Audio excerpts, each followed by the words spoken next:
സുപ്രസിദ്ധമായ മണ്ണടിക്കാവ് ദേവീക്ഷേത്രത്തിൽ നിന്നും ദേവീദർശനം നടത്തി മടങ്ങി വരുമ്പോഴാണ് കാവിനടുത്തുള്ള ചെറിയ കാട്ടിൽ ഇലഞ്ഞിമൂട്ടിൽ യക്ഷി എന്നെഴുതിയിരിക്കുന്നതായി ഞാൻ ശ്രദ്ധിച്ചത്.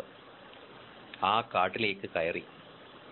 ചെറുപ്പകാലം മുതൽ യക്ഷികളെപ്പറ്റിയും അവരുടെ അതിരുകളില്ലാത്ത സ്നേഹത്തെപ്പറ്റിയും ഞാൻ കേട്ടിട്ടുണ്ട്.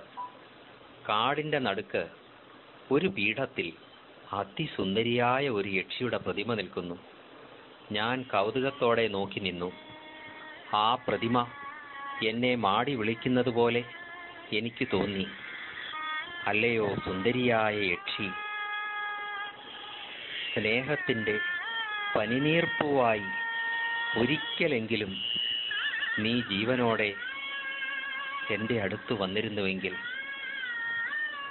എൻ്റെ മനസ്സിൽ എന്തൊക്കെയോ സ്വപ്നങ്ങൾ വിരിഞ്ഞു തുടങ്ങി. ആ സ്വപ്നങ്ങളിൽ ലയിച്ച് ഞാൻ നിന്നു.